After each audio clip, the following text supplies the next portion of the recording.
Still on the Crystal Palace Liverpool game. This game now has exposed a lot of things because we have to say the truth.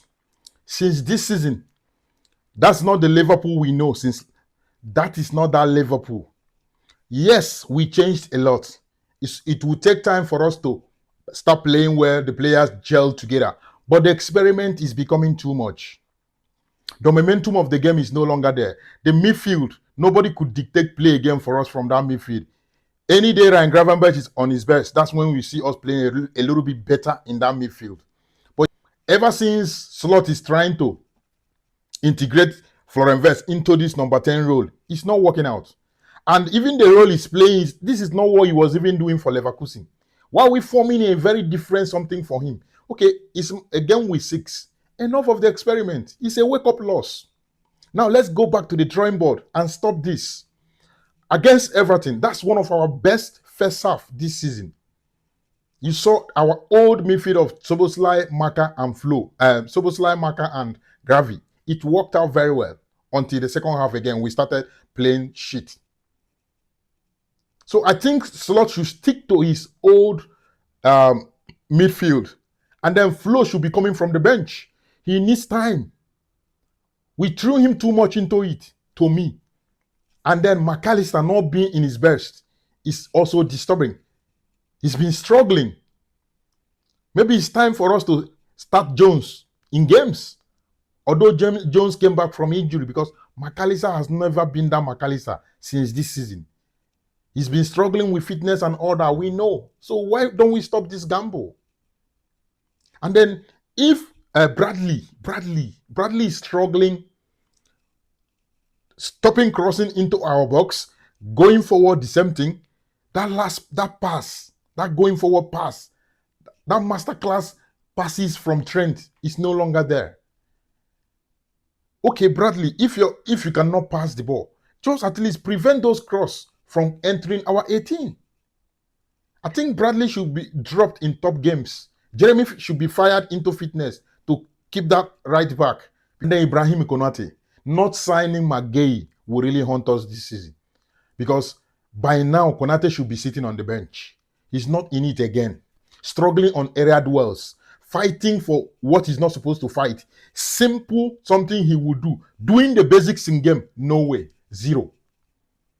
Even when they are pressing us, I expect, when Van Dijk expects him to release that ball to break the press of Crystal Palace, he will lose the plot. And next thing, turns like, takes time to turn like elephant.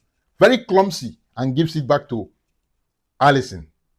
And then Slot. We've been struggling against a team that are playing this counter-attacking football. You saw it today. They lined up like 3-4-3-2-1, something like that. 3-4-3, 3-4-3-1-1 or something like that. That's how they lined up. It was like a trap. And then when they win the ball high, they're already 1v1 with our goalkeeper. What do? Van Dijk and Konate should come back a bit, shift the line. The line was too high. It was too high. Why the risk? You saw it coming, the risk. We kept taking the risk. It was too much. This is gamble. They sat back, waiting on that counter, and then our centre backs were too close. If not because of Alisson, it could have been 4 first half. It could have been 4. It could have been more than this. The disgrace would have been more than this. We shouldn't take this kind of risk in games again, to me. It's too much, especially against a counter-attacking side. You could have told Kekes and Bradley, stay put. Don't attack again. Stay put. Just as the way we played against Arsenal. And then we'll be able to, if we cannot score a goal, we prevent conceding.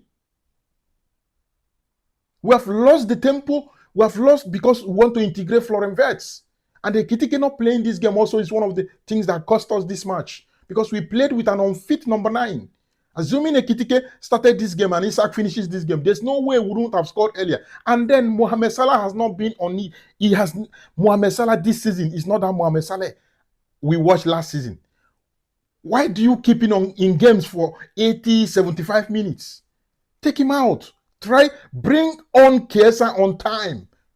Chiesa has done enough to deserve even starting the game. Trust Chiesa for once. Enough of this gamble. Let's play our normal midfield, then introduce flow to the game slowly. Slowly. It's not working out. We're not playing where everybody keeps saying it, that we have been lucky in winning games.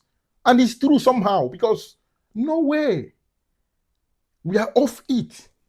You can't win anything playing this way, especially conceding this way. Never.